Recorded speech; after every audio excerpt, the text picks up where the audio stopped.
Hello and welcome to part 2 on how to write a narrative. You may have missed part 1 where we talked about what actually is a narrative. In our part 2 today, we are talking all about how to plan for your narrative. So grab a piece of paper and a pen and you can take notes as we go. So a narrative can be written in 4 parts. Part 1, the introduction. Part 2, the build up to the problem. Part 3, the problem, and Part 4, the resolution and conclusion. So we can look at the narrative as a bit of a graph. You can see on here that Part 1, the introduction, is kind of setting the scene, and then as the ramp goes up, we're building up to the problem. Then right at the peak of the top, that's where the problem is, and then as it slopes down, that's when we have the resolution and conclusion.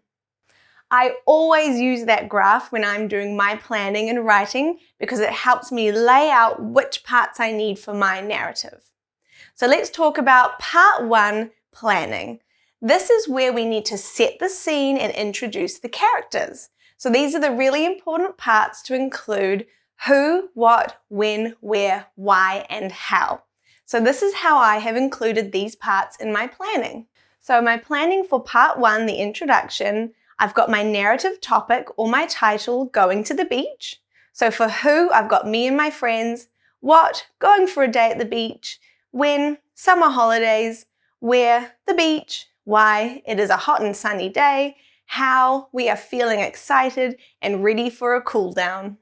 All right, so those are my points. I just bullet pointed them for my plan for the first part or my introduction of the narrative. Now we need to plan for the build up to the problem.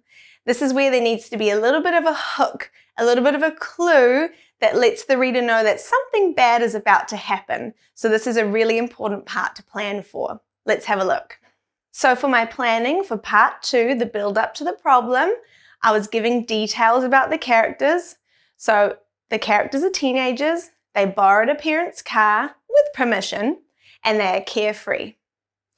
The clues that something big was about to happen or that there was going to be a big problem is that the driver parked where no one else was parked and they parked on some sand. All right, so that's my little hook there or my little clue that there's about to be a problem. And then the last part of planning for my build up to the problem is I need to describe what is happening. So I wrote that the characters all run off to swim and sunbathe. All right, so the third part of the plan is the planning for the problem. This is where something goes terribly wrong. It's the peak of the graph or the climax, and then we're going to be able to fix it after. So this is the most dramatic part of the story. So we need to make sure we include some details in our plan. So my planning for part 3, the problem, I need to describe the problem.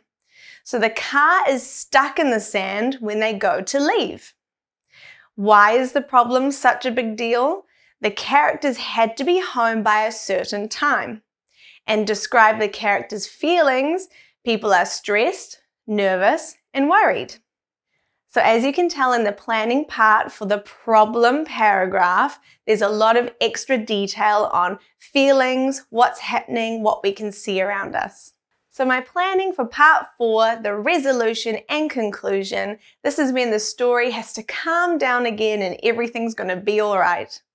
So what I did is someone has an idea, which was put the bodyboard under the back tire. Characters try and fix the problem, which is everyone pushes the car. Characters fix the problem, and they did it with teamwork. And then again, adding that extra detail of characters' feelings. The feelings are joy, knowing that they won't get in trouble. I'm sure we have all felt that feeling before of, oh no, I'm going to be in so much trouble. But then you have that feeling of joy of, thank goodness, finally, I'm not going to be in trouble anymore. Okay, so now you have seen how I have planned for the 4 different parts in my narrative. That's just the planning. The next step could be the hardest, where I have to turn my planning bullet points into paragraphs. But lucky for you, on the next slide, I have written a whole paragraph where I turned my build up to the problem using those bullet point ideas, and I turned it into a paragraph. so you'll be able to pause the video and read my paragraph. I have also included 3 things that you need to include in the narrative, so they are highlighted in 3 different colors. So pause the video and you can read it, and then you might have a go at writing your own.